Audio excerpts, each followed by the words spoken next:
이렇게 통일선교 주간에 불러주셔서 너무 감사드립니다. 요즘 통일선교 주간을 지키는 교회들이 그렇게 많지가 않은데 이렇게 봉선중앙교회가 귀한 주간을 지키면서 이렇게 또 말씀 나누는 시간을 또 허락해 주신 것에 대해서 감사드립니다. 저와 함께 주어진 시간 동안에 하나님의 마음을 담아서 나누도록 하겠습니다. 자, 오늘 본문은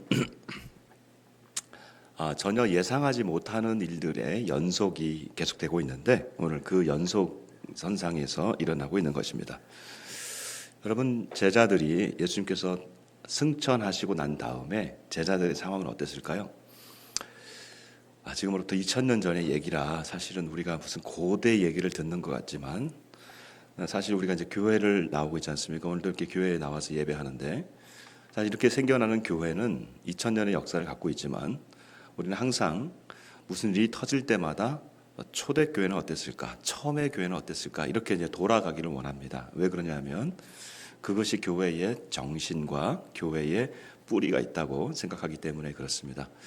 그러면 과연 교회가 생겨났을 때 그 뿌리가 만들어지는 이 교회 가운데 무슨 마스터 플랜이 있었을까? 이겁니다.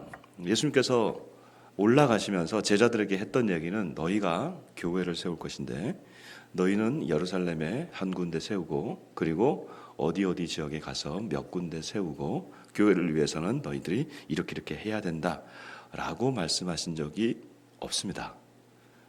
교회는 예수님께서 말씀하신 것 딱 하나, 두 가지였죠. 하나는 너희는 위로부터 능력으로 입히울 때까지 예루살렘을 떠나지 말라. 그리고 기도하라. 이 말씀 하나 하셨고요.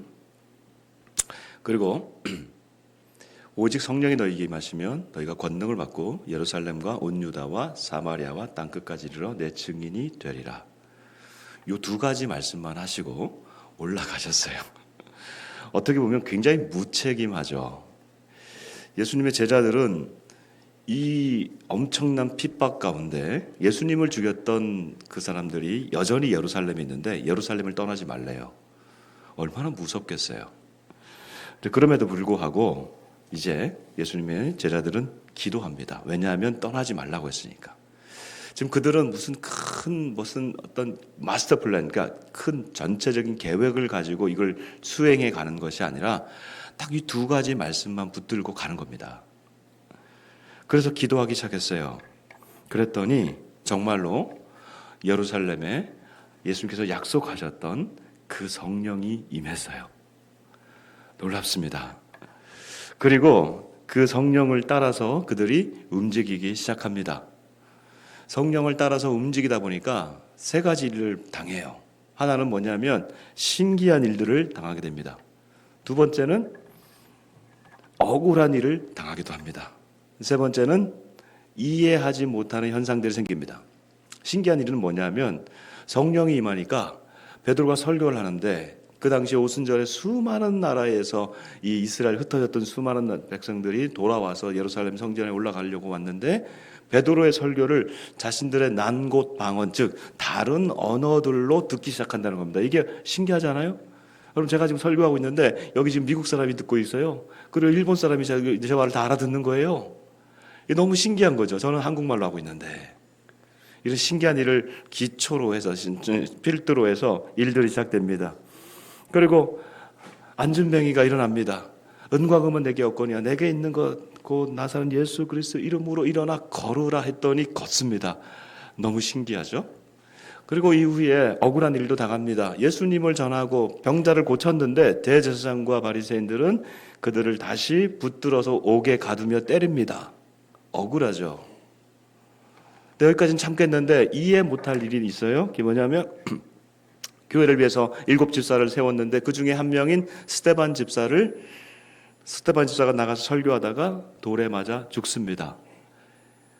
예수님께서 이런 일을 하신 적이 없거든요. 고난을 당할 거다라고 했지만 이렇게 빨리 내 주변에서 이렇게 사람이 죽어갔다. 여러분 생각해 보십시오. 여러분, 김 집사님이 여기서 오늘 나가서 돌에 맞아 죽었다.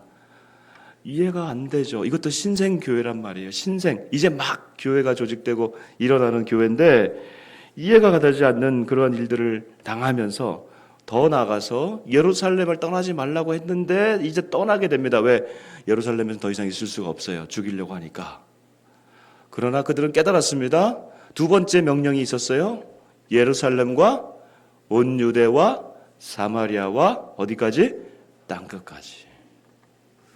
그들은 예루살렘이 여기가 좋사오니 하는데 하나님은 가라는 거예요. 이 두 가지 명령, 이 두 번째 명령을 붙들고 가는 거예요. 그럼에도 불구하고 땅끝까지 간다고 하는 것을 이건 너무나 어려운 일입니다. 왜냐하면 예루살렘에는 유대인들이 있습니다. 이스라엘 백성들만 있는 곳이란 말이에요. 그런데 땅끝은 유대인들에게는 정말 생각하기 어려운 그 이방인이라고 하는, 즉 이방인이 새로운 무슨 일본 사람, 미국 사람 이런 게 아니라 유대인 외에는 다 이방인인 거예요.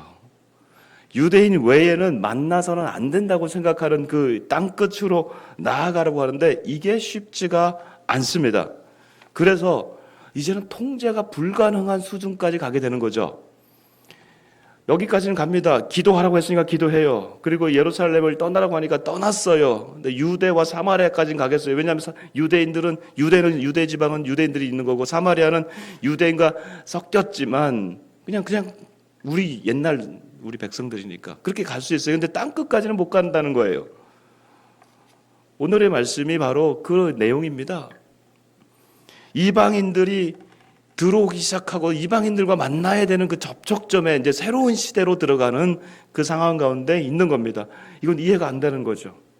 이해가 안 되면 어떻게 돼요? 그냥 첫 번째 명령, 떠나지 말고 기도하라. 성령이 임하면 그리고 다시 돌아가는 겁니다. 난 이해가 안 되는데 우리는 못하는데 하는데 성령께서 임하면 한다고 하니까 여기에서 성령께서 나타나셔서 오늘 베드로에게 이방인인 백부장, 이방인 사람, 즉 로마 사람인 백부장, 군인이에요. 그 백부장 고넬료를 찾아가서 복음을 전하라는 거예요. 그래서 거기서 가서 베드로가 순종하게 됩니다. 순종을 하는데 이게 자발적 순종이 아니에요. 여러분 순종은 두 가지가 있잖아요. 자발적으로 하는 거 있고 맞고 하는 게 있고. 그래서 매 맞고 하는 거죠. 어떻게 보면 매 맞지는 않았지만 하나님 난 못 갑니다 하는데 위에서 환상이 열리면서 이게 하늘이 열리면서 환상을 보게 돼요. 그러면서 위에서 유대인의 유대인됨의 어떤 중요한 표지가 하나 있습니다. 그게 바로 음식법이에요. 음식은 이 레위기 11장에 보면 음식을 가지고 해서 이 음식을 외에는 다른 음식을 먹지 말라는 거예요. 그러면 여러분 오늘날에도 우리가 유대인들과 같이 섞이잖아요. 그러면 음식 먹을 때 식사 먹을 때 굉장히 곤란합니다. 저희 아들이 지금 이스라엘에서 공부하고 있어요. 그래서 이스라엘 매번 가보면 정통 유대인들 얘기를 쭉 들어보면 정통 유대인들은 이방인, 우리도 이방인입니다. 지금 가서 우리 같은 사람들과 같이 식사 안 해요. 식사는 따로 먹고 만납니다. 그만큼 이게 어려운 일이에요. 그러면서 하나님 나는 그 환상에서 보이는데 이 속된 것, 즉 이 먹지 말라고 하는 음식을 먹으라고 하는 음성이 들린다. 하나님 나는 속된 것을 먹은 적이 없습니다. 먹을 수 없습니다. 그랬더니 하나님 내가 거룩하게 한 것을 네가 속되다 하지 마라 하시면서 그 음식법을 폐지하는 듯한 그 환상을 보여주시면서 똑똑똑 문이 열리기 시작하면서 고넬료가 보낸 사람을 만나게 됩니다. 이것은 하나님이 하라고 하는 거구나 하면서 베드로가 가는데 베드로가 가서 이 가이사라, 이 예루살렘이 아니고 요바도 아니고 이 가이사라라고 하는 곳은 어디냐면 로마의 황제의 호칭이 가이사입니다. 가이사랴, 가이사, 이 황제에게 바쳐진 도시, 즉 오늘날로 말하면 이스라엘의 그 식민지, 핵심 식민지의 도시가 되어버린 거예요. 이 가이사라에 고넬료가 지금 주둔하고 있는데 글로 가라는 거예요. 갈 수가 없죠. 민족적으로는 갈 수가 없죠. 우리 식민지 지배자는 사람인데 저 사람한테 못 간다는 거죠. 두 번째는 이방인이잖아요. 갈 수가 없죠. 근데 주님이 가라고 하는 거예요. 가서 만나서 이제 복음을 전하라고 하니까 예수님에 대해서 복음을 전해요. 오늘 저와 같이 이렇게 지금 예수님에 대해서 말씀을 하기 시작한다는 거예요. 그런데 놀라운 일이 있어요. 여러분 말씀 다시 한번 읽어볼까요? 44절 45절 한번 화면 띄워봐 주시면 44절 45절 우리 같이 한번 오늘 읽도록 하겠습니다. 시작. 베드로가 이 말을 할 때에 성령이 말씀 듣는 모든 사람에게 내려오시니 베드로에게 함께한 할례 받은 신자들이 이방인들에게도 성령 부어주심으로 말미암아 놀라니. 자 이거 보십시오. 지금 베드로가 말씀을 전하는데 하나님께서 하늘의 문을 열어주셔서 이방인들에게도 성령을 주신다는 거예요. 이방인들. 즉 지금까지 개념은 뭐였습니까? 우리 예수님도 유대인이고 우리도 12제자 다 유대인이고 우리는 이방인들과 같이 교제도 안 하고 음식도 같이 안 먹고, 여러분 음식 안 먹는 게 굉장히 중요하잖아요. 이게 안 먹는 게 구분이 되잖아요. 너 나랑 같이 밥 먹어? 밥 먹는 사람들이 식구잖아요. 그러니까 식구가 아닌 거예요. 하나님 나라의 식구가 아닌 이방인들인데 그들에게 예수를 전했더니 뭐가 내려와요? 성령이 내려오세요. 근데 그냥 성령이 내려오신다는 게 아니라 여기 성경에 보니까 오늘 성령을 부어주신대요.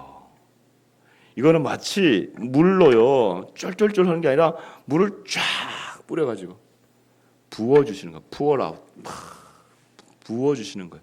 이건 누가 봐도 저 사람들은 성령을 받았어 라고 우리가 내면적으로 느끼는 것이 아니라 외면적으로 이것을 기록한 누가가 와 이거는 빼도 박도 못한다, 우리말로 하면 이건 정말 하나님이 보여주시는 엄청난 사건이다 하면서 새로운 페이지를 열게 되는 것이죠.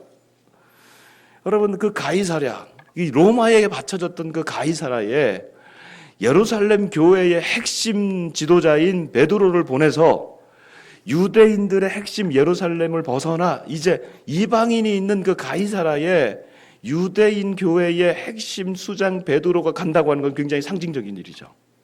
왜? 이제 새로운 시대가 열렸다는 것이죠. 예수님께서 말씀하셨던 두 번째 말씀하셨던 예루살렘과 온 유대와 사마리아와 땅끝이라고 하는 것이 이제 열리게 되는 거죠. 여러분 예루살렘과 온 유대와 사마리아는요 전체 인구 중에서 1%가 뭡니까? 0.0000 몇 프로가 되지 않아요. 나머지 땅끝이 99.999%예요. 그 엄청난 세계가 지금 이 말씀을 통해서 열려지게 되고 그 복음을 받게 되는 거예요. 그래서 지금 베드로가 이걸 보면서 자발적으로 순종하지 않았던 베드로가 뭐라고 그러냐면 47절 한번 띄워봐 주시면 47절 같이 한번 이렇게 읽어보겠습니다. 시작. 이에 베드로가 이르되 우리와 같이 성령을 받았으니 누가 능히 물로 세례를 베품을 금하려.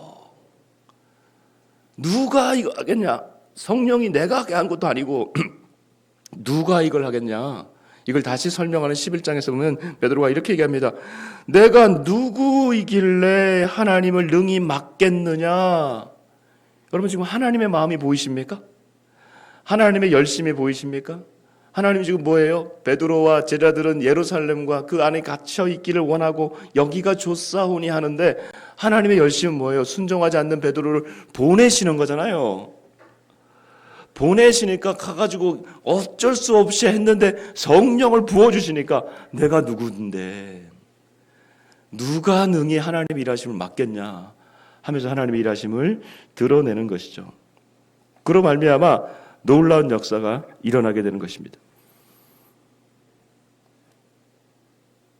여러분 여기까지 말씀을 좀 지금까지 했던 말씀을 좀 정리해 보죠.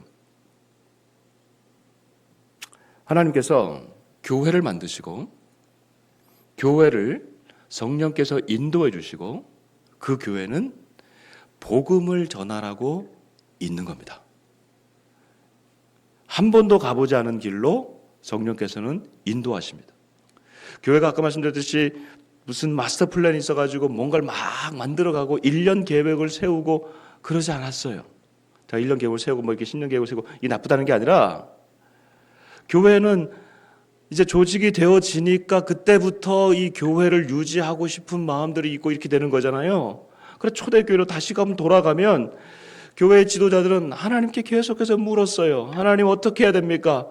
사람들이 들어옵니다. 우리가 어떻게 해야 되겠습니까? 그럼 집사를 세워라. 하나님 집사를 세웠습니다. 어떻게 됩니까? 그들은 무엇을 해야 됩니까? 또 물었더니 조직이 나눠지게 되고 세워지게 되는 것이죠. 근데 여기가 좋사오니 이제는 여기가 좋습니다 했는데 하나님이 또다시 그들을 흩으며 보내시면서 이방인에게로 가라는 것이죠. 여러분 첫 번째로 우리가 알 수 있는 것은 교회를 하나님이 만드시고 복음을 위하여 성령께서 우리를 인도하는 줄 믿습니다. 교회는 이 일에 우리가 반응하는 거예요. 하나님이 일하심에 우리가 반응하는 거예요. 또 두 번째 오늘 보니까 교회는 하나님이 교회를 만드셔서 복음을 전하는 뿐만 아니라 그 교회를 통해서 시대의 문을 여세요. 복음의 문을 열 뿐만 아니라 복음의 문을 통해서 시대의 닫힌 문들을 열어가세요. 왜 하나님은 이 초대교회 지도자였던 이 베드로에게 그 많은 이방인들 중에서 왜 많은 그 이방인 중에서 고넬료 그 로마의 백부장을 만나게 하셨을까요? 우리의 생각으로는 민족의 반역자가 될 수도 있습니다. 왜냐하면 식민지 제국의 그 수종 들고 있는 백부장을 만나서 복음을 전하는 것이기 때문에 어쩌면 민족의 반역자가 될 수도 있습니다. 그런데 하나님은 고넬료를 만나게 하셔서 예루살렘 교회의 지도자인 베드로를 통해서 고넬료를 만나게 하신 이유는 바로 고넬료가 로마의 백부장이기 때문에 그렇습니다. 로마는 당시에 모든 제국을 모든 나라를 다스리는 가장 큰 역사상 가장 큰 제국이었고 가장 오래간 제국이에요. 그 로마의 제국에 한 사람을 만나게 하셨고 그리고 그 이후에 베드로와 그리고 그와 함께 나중에 사역했던 이 바울은 로마로 심장부인 로마로 들어가게 됩니다. 그리고 그 로마에서 갖은 고난을 당했지만 로마는 이 복음을 받게 되고 로마가 복음을 받게 된 이후에 로마가 다스리는 모든 나라, 지중해 연안의 모든 나라들에는 교회가 세워지게 됩니다. 그리고 서구 복음화가 일어나게 되고 세계 복음화가 거기서부터 출발하게 되는 것이죠. 나중에 동로마와 서로마가 갈라진다 하더라도 동로마 교회도 생겨나고 서로마 교회도 생겨나고 오늘날 기독교계의 가장 큰 핵심이 바로 로마 교회가 되어지게 된 것입니다. 왜 그렇습니까? 바로 이 베드로를 통해서 하시고자 하는 일은 뭐냐면 복음의 전파가 이루어져야 그 나라의 시대의 문을 열게 되고 로마를 사용하시고 그리고 세계 복음화가 이루어지기 때문에 그렇습니다. 자, 그럼 오늘 이 말씀은 우리에게 어떤 의미가 있는 것일까요? 지금 2000년 전에 이 사건이 오늘 이 시점에서 저와 여러분 그리고 봉선중앙교회는 그리고 한국교회는 어떤 의미가 있는 것일까요? 여러분 오늘 통일선교 주간입니다.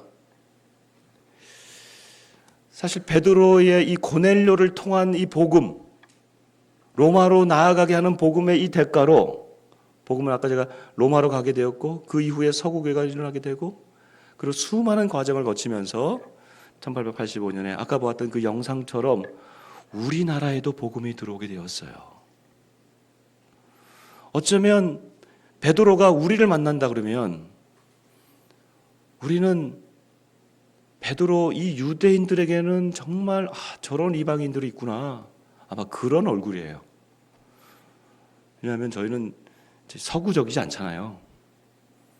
되게 예전에 미국에서 좀 경험 있게 해봤는데 인종차별 같은 게 있어요. 얼굴 보고도 우리를 또 차별한단 말이죠. 그러니까 유대인들의 그 선민의식 가운데 있는 그들이 우리에게 복음을 전한다? 이게 쉽지 않아요. 근데 그 고넬료를 통해 가지고 오늘날 우리까지 왔지 않습니까? 그래서 우리는 지금 이곳에서 예배하고 있습니다. 지금 동시대에 대한민국에서 드리는 이 예배가 얼마나 많은 교회에서 지금 일어나겠습니까? 전국에서 지금 예배하고 있습니다. 그래서 우리의 예배는요, 단순한 한 교회의 예배가 아니라 지금 대한민국 교회, 한국 교회의 예배 가운데 우리가 함께 있는 겁니다. 기도하는 것은 이러한 예배가 북녘 땅에도 지금 일어나기를 기도합시다. 오늘이 올해 지금 이 올해가 광복의 80년입니다. 1945년 그래서 지금 2025년이니까 80년이 되었어요. 그런데 광복은 곧바로 분단이었습니다. 지난 80년 동안 우리는 이 분단은 광복의 기쁨은 잠시 분단의 아픔이 지금까지 오고 있고 사회 모든 갈등의 핵심 가운데 가장 저변에는 남북 분단이 깔려 있습니다. 저는 1994년 김일성 당시 수령이 주석이라고 하나요? 주석이라고 하나요? 고칭은. 김일성 그 당시 주석이 김일성 그분 지도자가 이제 명칭 조심해야 됩니다. 어쨌든 어떤 북한의 지도자인 김일성이 죽었을 때 2주 전에 하나님 저를 부르셨어요. 제가 아무런 북한과 관련이 없는 사람인데 젊은 시절 대학생 때 하나님이 내가 너를 북한을 위해서 쓰겠다 부르셨어요. 그래서 제가 지금까지 정말 저는 제 나름대로는 뼈를 갈면서 북한 선교와 통일 운동을 해왔습니다. 그렇게 안 생겼죠. 주빌리 기도회를 처음 만들 때 제가 사랑하게 있었습니다. 주빌리 기도 이전에 이미 미국에 유학가 가서도 그런 일들을 했고, 북한을 아까 조준적 경제인데 98년부터 거기를 다니면서 탈북자들 돕고, 아무리 해도 안 나오는 북한의 탈북해서 나오지 않는 북한의 내북에 있는 분들에게 내가 좀 들어가고 싶다. 그래서 유학을 갔어요. 미국 시민권을 따야겠구나. 그래서 당시 신학생으로서 목사로서 이제 신학교를 막 마치고 미국에 가서 공부를 하면서 미국에서도 공부하는 동안에도 공부가 중요한 것이 아니라 학위가 중요한 것이 아니라 내가 북한에 들어가리라. 그래서 근데 영주권도 못 따고 학위만 따고 돌아왔어요. 돌아왔더니 사랑의 교회에서 사역자를 뽑는다고 해서 사역하는 들어갔더니 거기서 탈북자들이 있는 거예요. 근데 탈북민들과 함께 막 이렇게 하다가 주빌리 기도회를 오정희 목사님이 세우신다 하니까 또 그거 세웠어요. 전국으로 다니고 해외로 다니고 그러면서 초기 사무총장으로 그 일들을 했어요. 지금 한 30년 동안 뼈를 갈면서 독일 NGO도 만들어서 사역해보고 해외에서도 선교회를 만들어가지고 북한 내륙 선교회를 제가 공부하면서 박사과정을 하면서 그거를 만들어서 미국 중동부 지역에서 다니면서 방학 때마다 이렇게 교회를 다니면서 북한 선교회 해야 된다고 다녔어요. 근데 지금 31년 차예요. 그때 통일의 기운과 북한 선교의 기운이 한국교회를 막 올라갈 즈음이었는데 지금은 돌아보면 무슨 피크를 친 적도 없고 이렇게 하다가 지금은 더 떨어졌어요. 여러분 지금 이 시대가 지금 이 시기가 통일과 북한 선교의 가장 암흑기 같습니다. 탈북민들 나오지 않습니다. 그래서 거의 끝나졌어요. 그리고 남북 교류 끊어졌어요. 그나마 북한 인권 운동 한다는 분들이 계셨어요. 북한 인권 운동 단체들이 있었는데 이분들은 남한 정부가 돕지 않으니까 미국에서는 많은 그 해외 펀드가 왔어요. 근데 트럼프 정부가 들어서면서 USAID 이걸 딱 끊어버렸어요. 그래서 모든 자금이 끊어지면서 북한 인권마저도 끊어져 버렸어요. 지금은 우리 이쪽 사역을 하시는 모든 분들 가운데 지금은 완전히 그냥 건물이 구조가 겨우 서 있었는데 구조가 지금 무너져 가고 있는 그런 상황 가운데 있어요. 그래서 오늘 우리 목사님 통해 가지고 말씀을 전해달라는 이 부탁을 받으면서 도대체 무슨 말씀을 전해야 될까? 무슨 실적이 있어야, 무슨 손에 잡히는 얘기가 있어야 말씀을 전하겠는데 무슨 말씀을 전할까? 그리고 외부적인 상황, 교회 상황도 마찬가지다. 지금 한국 교회도 지금 계속해서 침체 일로 가운데 있죠.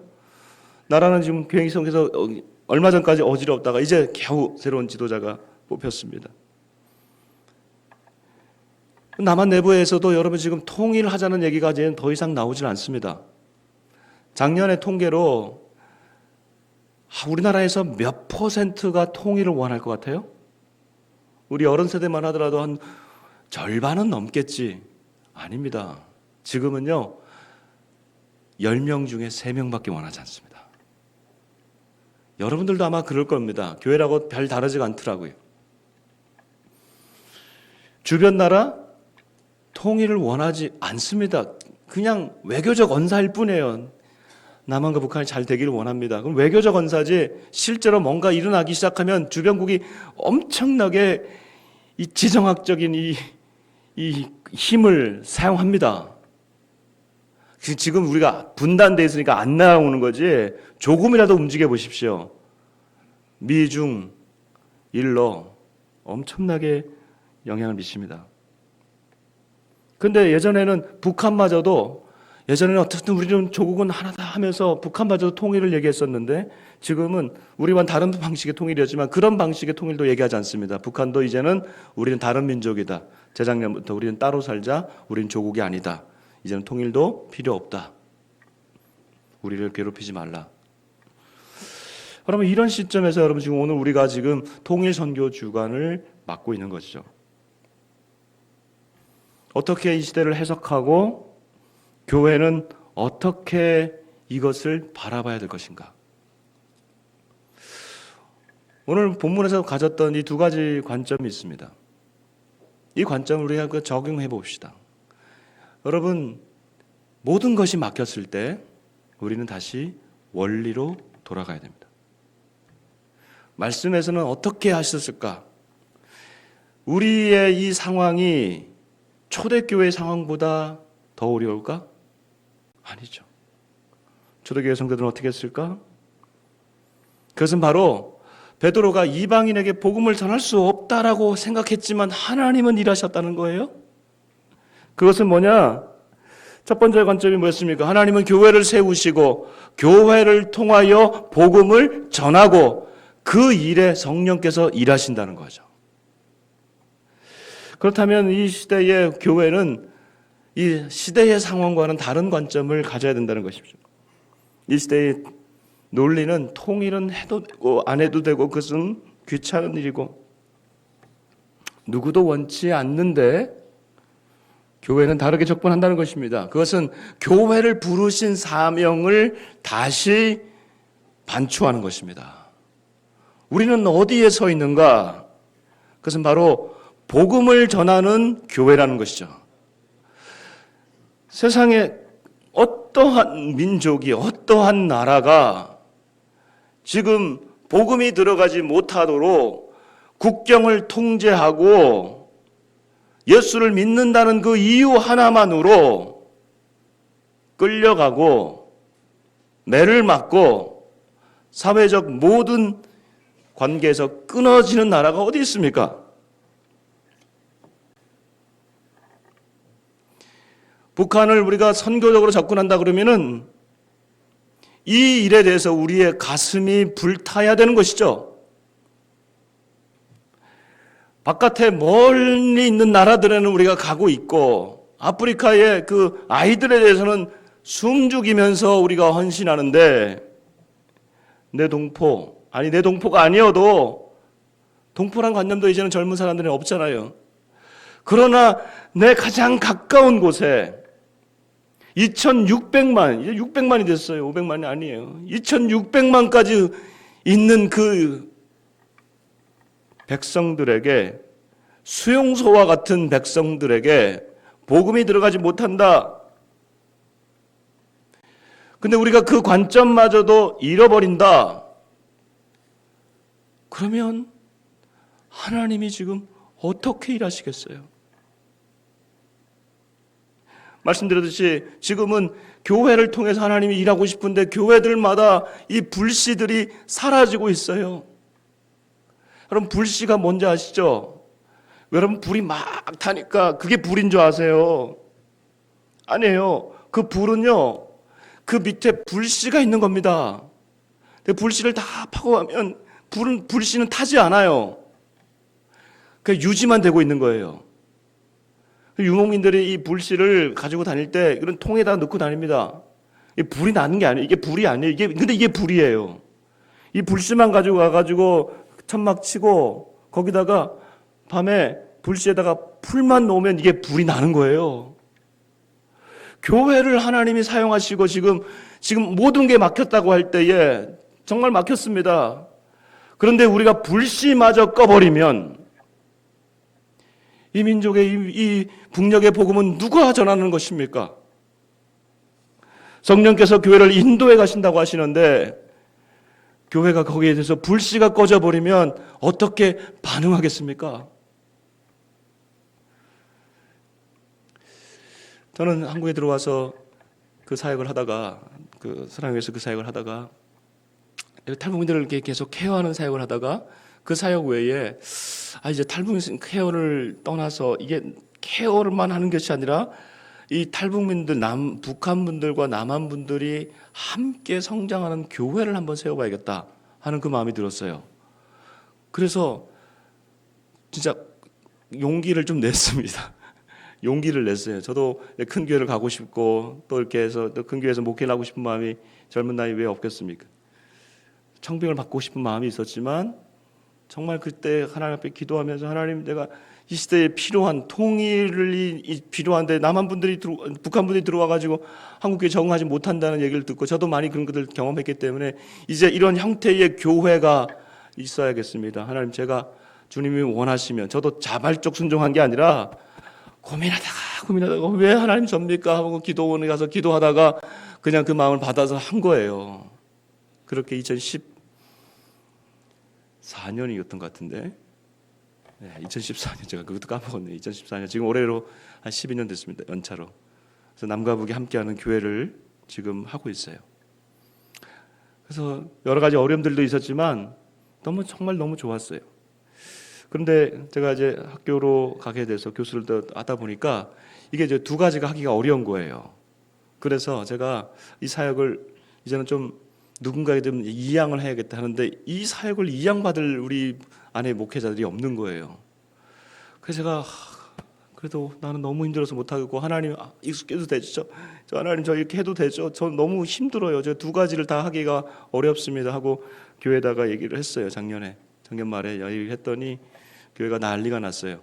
그러면서 교회가 이렇게 슬슬 이렇게 흔들리더라고요.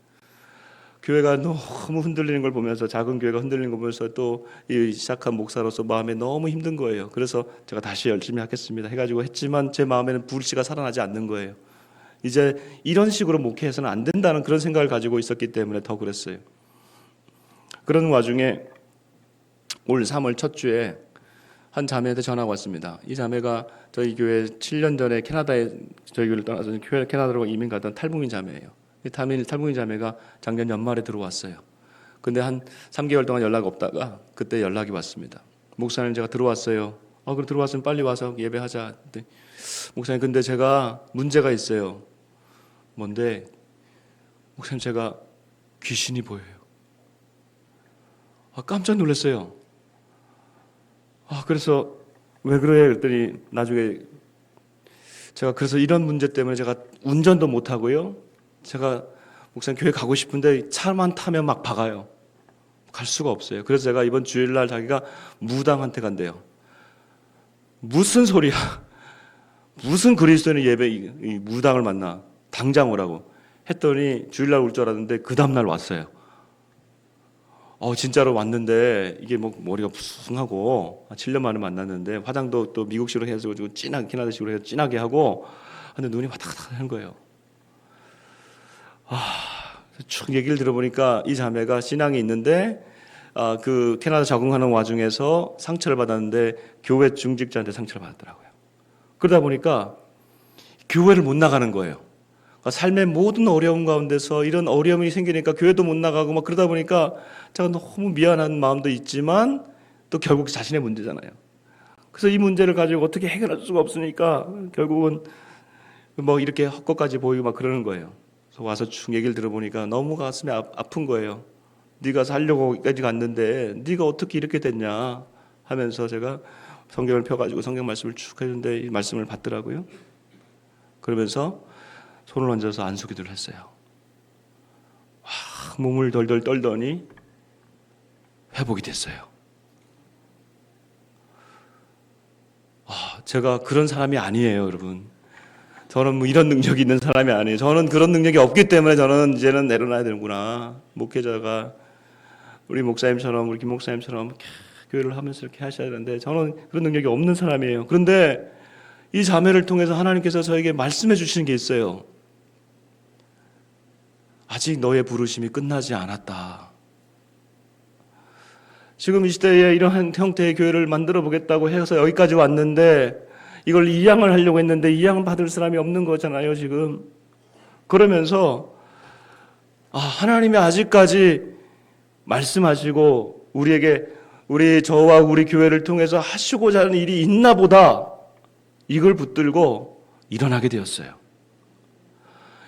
신기하게 일어나기 시작하고 다시 마음을 모으니까요, 사람들이 오더라고요. 탈북자들도 오고요, 남한 분들도 다시 오고, 그래서 다시 교회가 조금씩 다시 세워지고 있어요. 그렇구나. 하나님이 원하시는구나. 이건 내가 안 되니까 내가 안 되는 거구나. 불씨를 놓아버리려고 했는데 불씨를 내가 붙들고 있으니까 하나님이 하시더라고요.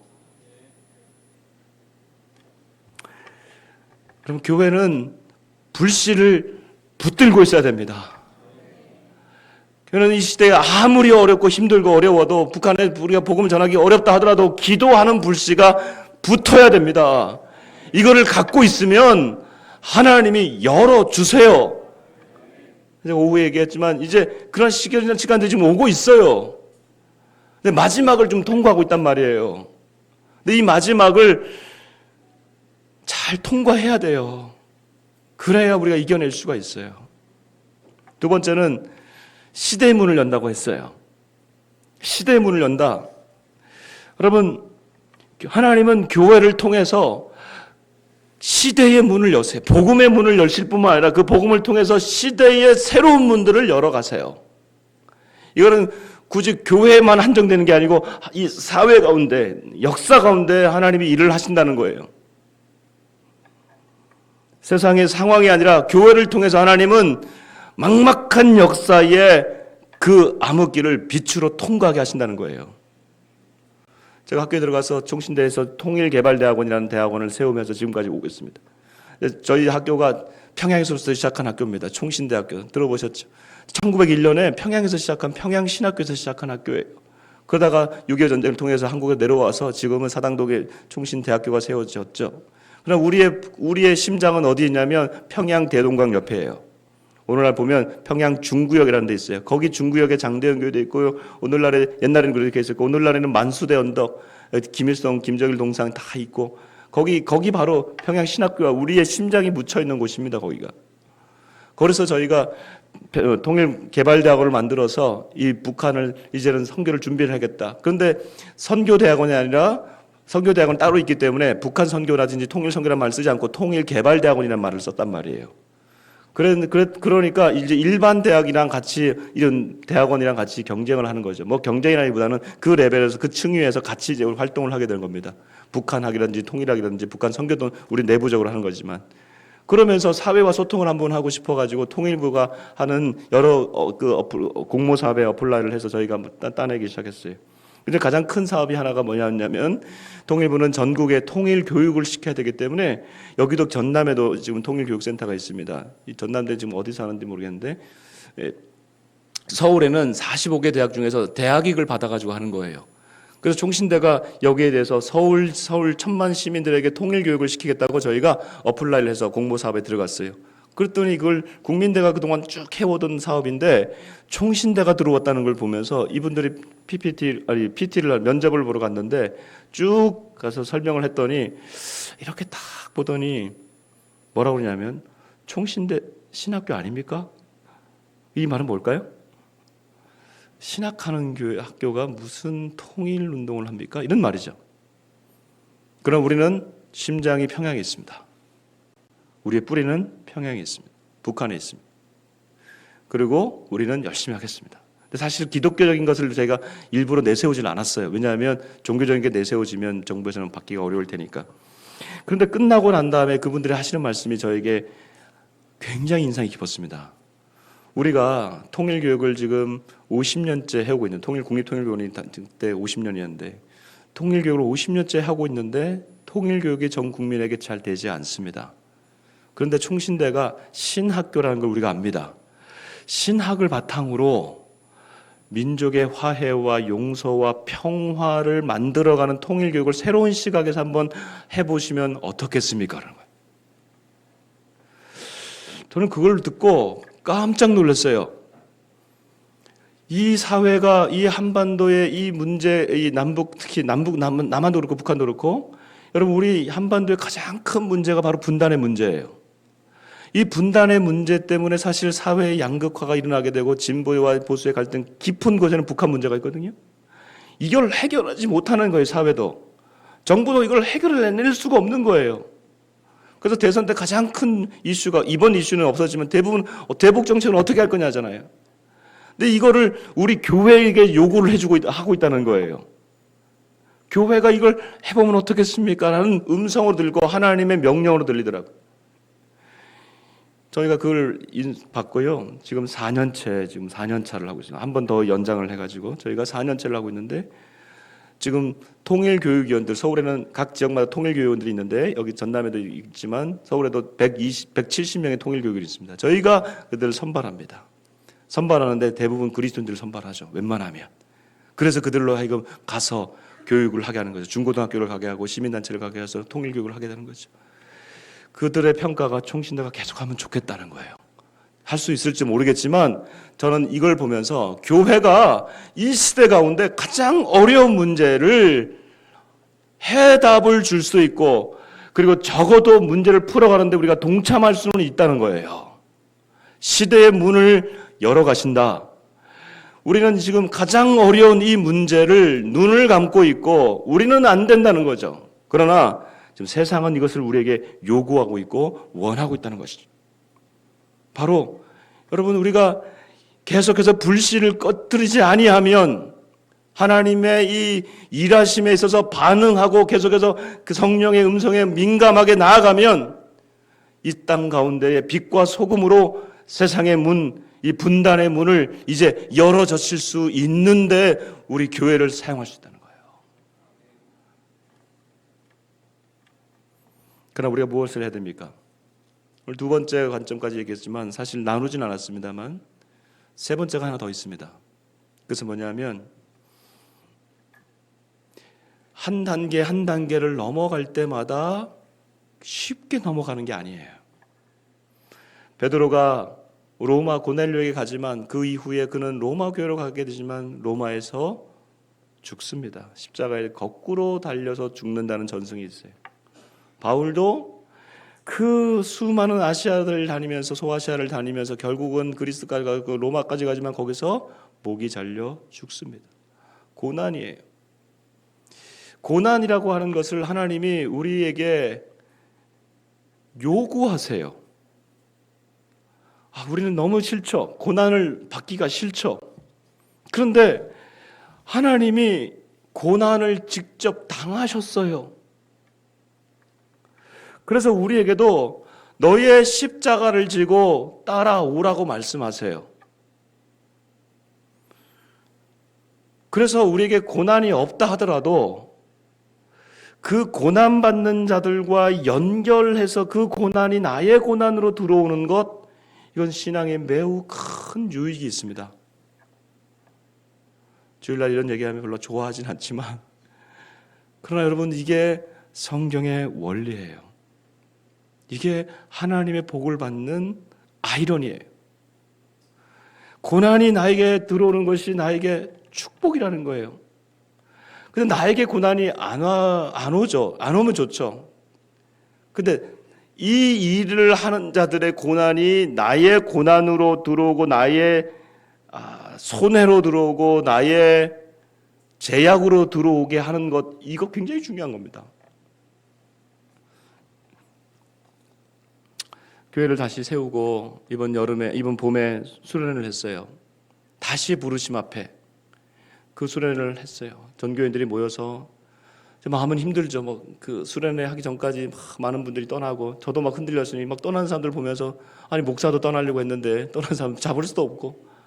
근데 하나님이 저를 다시 세우시니까 다시 부르심이 아직 남아 있구나. 그 부르심 앞에 우리가 다시 쓰자 해서 수련을 하고 그래 강사로 한 분을 모셨는데 이분이 북한에 들어가서 10년 동안 일을 하시는 분이세요. 10년 동안 그 일을 하시는데 이분이 원래 서울 강남에서 사시면서 50억 아파트에 스포츠카를 몰고 다니던 음악대 교수셨어요. 이분은 너무너무 잘 사셨던 분이죠. 그리고 교환 교수로 미국에 가셨다가 거기서 이제 한인교회와 연결되어지기 시작하면서 그곳에서 이제 자신의 삶을 드려요. 그러면서 거기서 한인교회 사역을 하시다가 여러 가지 사역들을 하시다가 결국에는 평양으로 들어가는 그 루트를 발견해서 평양에 선교사로 들어가셨어요. 제가 어디라고 말씀 못 드리겠습니다.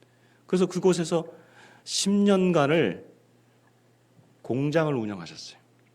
노동자들과 함께 사셨어요.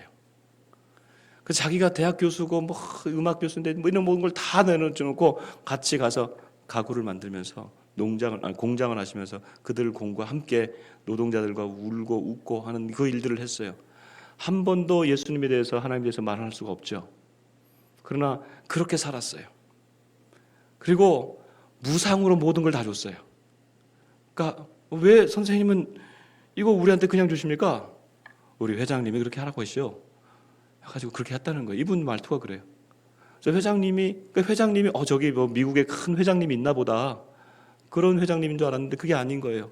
이분의 회장님은 하늘의 회장님이에요. 그 하늘의 회장님을 가지고 맨날 팔면서 무상으로 주는데 돈이 어디 있겠어요? 이분도 공개적인 사역을 하던 분이니까 저처럼 이렇게 어디 가서 설교를 못하고 한국교회에 연결되지도 않았어요. 그러니까 본인의 자비랑으로 3개월은 미국에 가가지고 그 모든 일을 해가지고 그걸 받아가지고 일을 해서 여기다가 쏟아 부은 거예요. 사모님은 피아니스트인데 너무 많은 일을 해가지고 피아노가 이게 L자가 돼버린다고 이런 게 있다고 하더라고요. 그래서 피아노 못 쳐요 지금은. 근데 사모님은 이때가 지금 제일 행복하다는 거예요. 두 아들이 있는데 아들의 등록금까지도 가져가 버렸어요. 그러니까 이분이 그렇게 삶을 사니까 거기 있는 분들이 아는 거예요. 귓속말로 선생님, 나는 선생님이 하나님 있는 거 압니다. 우리를 이렇게 섬겨줘서 고맙습니다. 이렇게 하나님이 드러나는 거예요. 그러니까 다시 자기의 가정을 완전히 이 일로 들어가 버렸는데 문제는 10년 동안 그렇게 했더니 가정은 피폐가 된 거예요. 자녀들이 미국에서 북한을 다니니까 미국 정부도 바뀔 때마다 취업이 안 되는 거예요. 미국에서도. 그래서 아들이 취업이 안 되니까 며느리가 충격으로 왼쪽 눈이 실명이 돼 버렸어요. 그 두 번째 아들은 아버지가 나한테 해준 게 뭐냐? 그 사춘기 때 그 일들을 다 겪으니까 그가 이 가정에서는 너무 힘든 일이 돼버린 거예요. 그래서 이제 다 돌아와서 보니 코로나 이후에도 들어가지 못해서 원격으로 하고 있는데 돌아와 보니 하나님께 드린 10년은 너무 감사한데 지금 남은 거는 빚밖에 없는 거예요. 그래서 몸도 지금 폐암과 대장암이 걸려서 몸도 다 날아가 버렸어요. 그 얘기를 이번에 수련회에서 오셔서 하는데 저도 그렇고 그냥 눈물이 나는 거예요. 제가 미국에 가서 제가 들어가려고 했잖아요. 근데 그분의 삶이 저를 10년간 그분이 살아준 거예요. 그래서 우리가 헌금을 하자. 우리 교회가 헌금을 하자. 이거는 이분의 고난으로 끝날 수 없다. 이분의 고난은 우리의 고난이어야 된다. 우리가 북한을 품고 있다면 누군가 지금 들어가도 이런 삶을 살지 않으면 북한의 복음이 전파되지 않는데 그 길을 걸어가신 분이다. 우리가 헌금하자. 해서 헌금했더니 저는 얼마 안 나올 줄 알았더니 한 1,600만 원 정도 나왔어요. 근데 이분이 이제 빚은 10분의 1밖에 되지 않아요. 우리가 할 수 있는 것이. 그래서 제가 이게 그래서 드렸어요. 드리면서 선교사님 이게 얼마 안 되지만, 근데 우리는 진짜 힘든 거거든요. 우리 교회가. 여러분 별로 일부 때도 감동이 없고 지금도 감동이 없는데 저희한테는 진짜 진액을 짜서 한 거예요. 제가 금액을 얘기하는 게 아니라 진액을 짰다는 얘기를 한 거예요. 근데 그분이 하시는 말이 뭐냐면 자기가 사람들 만나면서 이런 얘기를 하면 누구 선교사 당신 잘못한 거라고 남겨놓고 했어야지. 남겨놓고 일을 했어야지. 그거 잘못한 거라고. 그리고 어떻게 내가 믿냐고 그랬는데 근데 이렇게 처음으로 자기의 얘기를 들어주고 이 얘기가 우리의 것이라고 얘기하는 사람을 처음 봤다는 거예요. 제가 왜 이 얘기를 드리냐면은 우리가 하나님의 일하심에 반응한다고 하는 것이 추상적인 게 아니고요.